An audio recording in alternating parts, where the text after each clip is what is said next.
My name is Red Tomlinson, and I own 16 horseshoeing schools in the U.S. I've been shoeing horses for over 40 years, and there's a lot that I can teach you.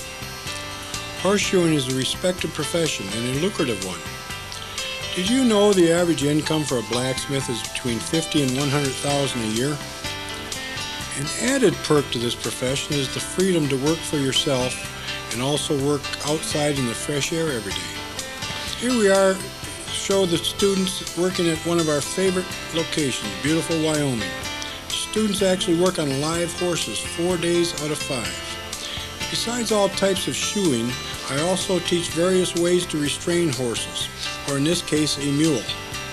Safety for the student and the animal is our foremost consideration.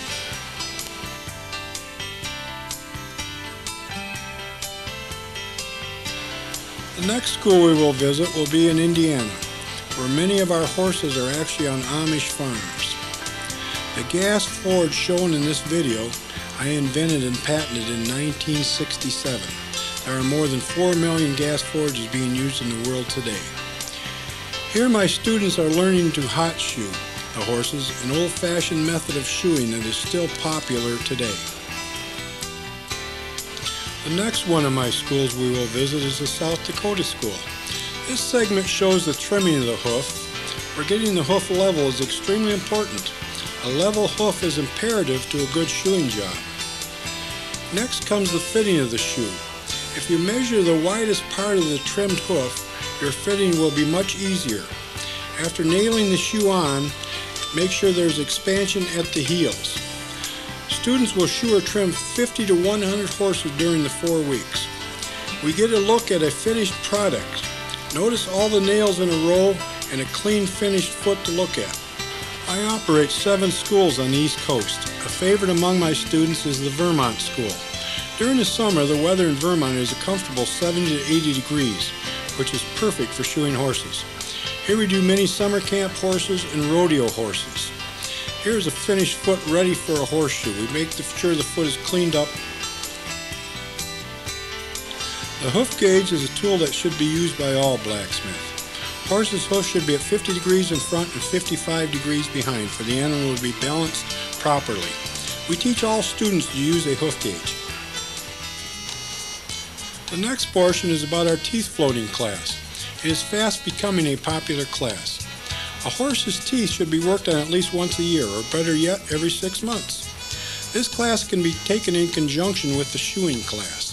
It is a 2-day class given on a Friday and a Saturday.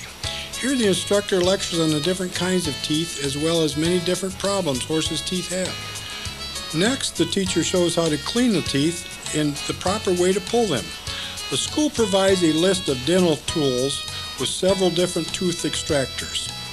Now the instructor shows the correct way to float the horse's teeth and what tools to use.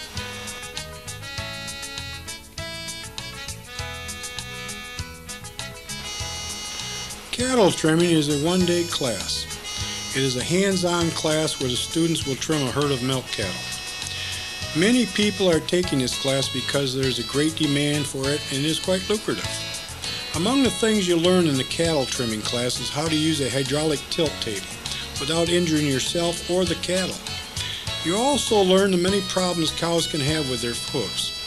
Such things as thrush, hoof rot, and founder, just to mention a few. These hoof problems affect the cow's ability to gain weight or produce milk. Cattle should have their hooves trimmed at least once a year, or twice a year for show cattle. Take a look at our comparison chart and all the rest of the information included in our catalog.